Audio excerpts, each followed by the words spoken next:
Hello, सबको नमस्कार।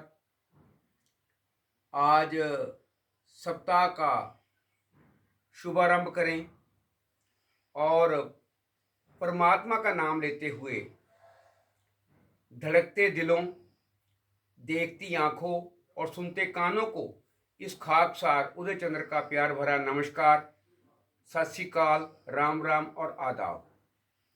आज आपसे ये बात करूंगा कि नींद क्यों बनाई गई। अगर डॉक्टरों की राय लें तो डॉक्टर कहते हैं कि जो हम सारा दिन भाग दौड़ करते हैं और हमारे शरीर की कोशिकाएं, जो सेल हैं, वो कमजोर हो जाते हैं, तो उनको दोबारा रिचार्ज करने के लिए ये नींद बनाई गई है। हमारा शरीर आराम करता है, रेस्ट करता है, 7-8 घंटे सोता है, तो उससे उसके जो सेल हैं फिर रिचार्ज हो जाते हैं।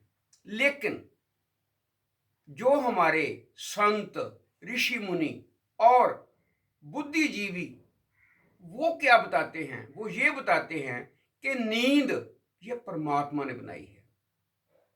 वो भी क्यों बनाई है? क्योंकि सोने के पहले हमें पता है कि मैं कौन हूं। मैं उदय चंद्र हूं। ये ABC कौन है? कोई प्रधानमंत्री को पता है मैं प्रधानमंत्री हूं, मंत्री को पता है मैं मंत्री हूं, संतरी को पता है मैं संतरी हूं, कौन से ओहदे पर हूं। लेकिन नींद आते ही पता ही कुछ नहीं, कौन है, कहां पड़ा हुआ है। और सुबह जब उठते हैं तब पता चलता है कि मैं कौन हूं। और परमात्मा का शुक्र करना चाहिए कि हमें उसने सुबह जीवित उठाया है, हमें एक और सुबह उसने जीवन जीने के लिए दिया है।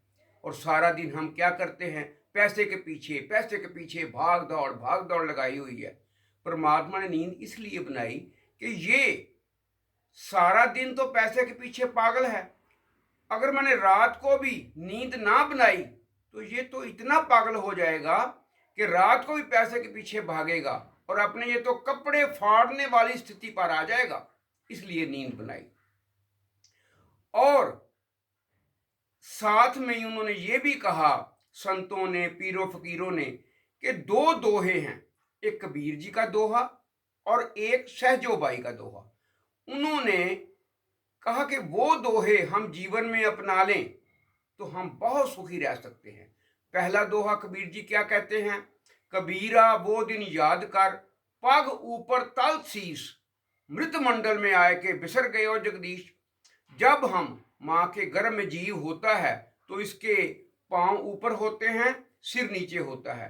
उस समय परमात्मा के आगे गिड़गिड़ाता है कि हे ईश्वर, मुझे इस नरक से बाहर निकाल दो।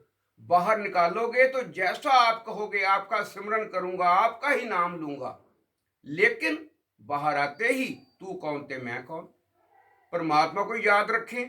और दूसरा, सहजोबाई ने क्या कहा है? सहजो जग में यूं रहो, जीव जैसे मुख माही, घीव घना भक्षण करे तो भी चिकनी नाही।